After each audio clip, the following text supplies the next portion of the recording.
விசேஷமாக மதரசாக்கள் என்று சொல்லும் பொழுது இது நாம் வெளிப்பார்வையால் பார்ப்பது போன்றதல்ல, ஒரு வித்தியாசமான கலை. பணம் இருந்தது என்பதற்காக மதரசா செய்ய முடியாது.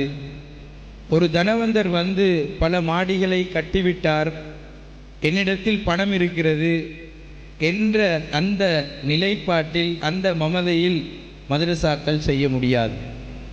மாறாக இஹ்லாஸ் இருக்க வேண்டும், மக்களுடைய துஆ இருக்க வேண்டும், ஊர் மக்களுடைய ஒத்துழைப்பு இருக்க வேண்டும். மன தூய்மைக்கு பின்னால் தான் மதரசாக்கள் அதனுடைய முன்னேற்றங்களை அடைய முடியும்.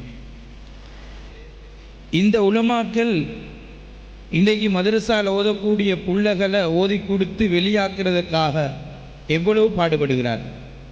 மதரசாக்கள் என்றது இது பணத்துக்காக லாபத்துக்காக செய்கிறதல்ல.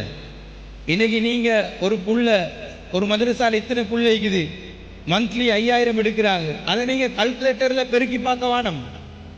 அந்த மதரசாவில் போய்த்து நீங்கள் கேளுங்க, எத்தனை புள்ள அட்மிஷன் இல்லாமல் சேர்ந்து, எத்தனை புள்ள ஃபீஸ் கட்டாமல் ஓதுது. இன்னைக்கு உலமாக்கள், மதரசாக்கள், முதீர்மார்கள் என்றா அவங்க எவ்வளோ பெரிய சேவை செய்கிறாங்க தெரியுமா? மதரசாவில் சில புள்ள வலிக்கிறாங்க, மந்த்லி ஃபீஸ் கட்டுறாங்க. இல்லை, அவங்களுக்கு தெரிஞ்ச தனவந்தர்களை பேசி மந்த்லி ஃபீஸை கட்ட வைக்கிறாங்க. ஓதத்துக்கு கிதாப் இல்லை, கிதாபை வாங்கி கொடுக்குறாங்க. பெருநாளை கொடுக்க ஜுப்பா இல்லை, ஜுப்பாவை வாங்கி கொடுத்து அனுப்புகிறாங்க. மதரசாக்களுக்குள்ளால் இவ்வளோ பெரிய தியாகங்கள், இவ்வளோ பெரிய விஷயங்கள், இவ்வளோ பெரிய கஷ்டங்கள், இவ்வளோ பெரிய முயற்சிகள் நடக்குது என்றதை நாங்கள் விலகி கொள்ளணும். ஒரு மதரசாவில் ஒரு மாணவன் ஓதுறாரு, ஹிஃபில் முடித்தார், 1ஆம் கிளாஸ் 2ஆம் கிளாஸ் ஓதினார். திடீரென அந்த புள்ள நிற்கிறார்.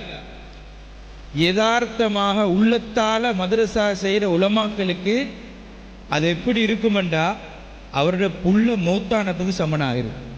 2 தடவை வீட்டுக்கு பாஞ்சி வந்து எனக்கு கேளா உமா வாப்பாண்டா, நீங்கள் சொல்கிற ஒரே ஒரு முடிவு, உங்களுக்கு விருப்பம் இல்லைன்னா நாங்கள் எப்படி உங்களை உதவ வைக்கிறேன்.